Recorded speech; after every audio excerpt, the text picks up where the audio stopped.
Hey guys, before we get started really quickly, I want to mention that if you want to work on this in more detail, you might want to pick up some of this. My deep tissue body butter is made for more specific deep work, and if you want to pick some up, I'll include the link to my website in the description below.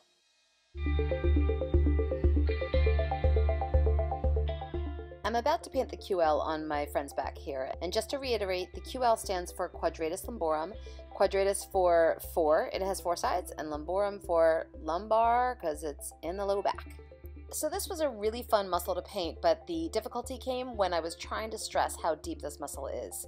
I've painted a lot of extra muscles on in the end, as you'll see in a little bit, but what you're not seeing is its relationship to the front. So the QL is actually sandwiched between the erector spinae group in the back and the psoas in the front, so it's really deep and really responsible for a lot of movement, a lot of core movement, holds tons of trigger points, and can confuse the heck out of people when it comes to low back pain. This little powerhouse of a muscle, like most other core muscles, originates inferiorly and then branches up superiorly. So it really plays a role in what our spine does, what our ribs do, and how our trunk moves. It also shares the connective tissue of the thoracolumbar fascia with the erector spinae, the lats, the traps, the glutes, the psoas, transversospinalis, multifidi. You get the picture.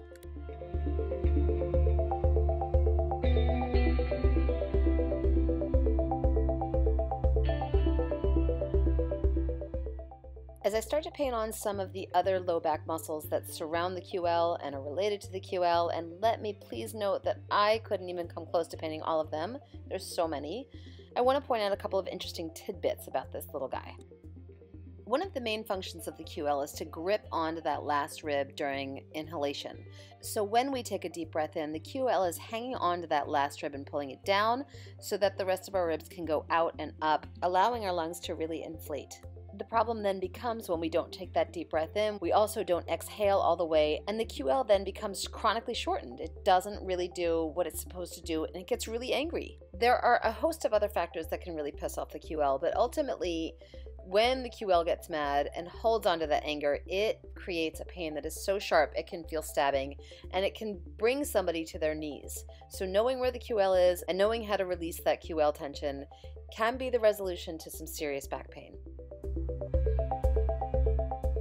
Here it is, up close and personal.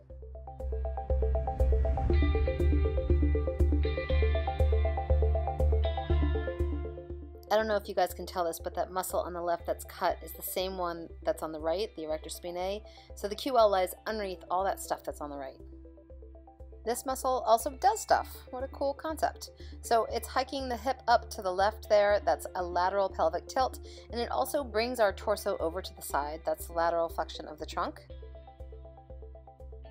This action's a little harder to see, but what I was talking about earlier, it grips that last rib as we take a deep breath in, pulling the rib cage down.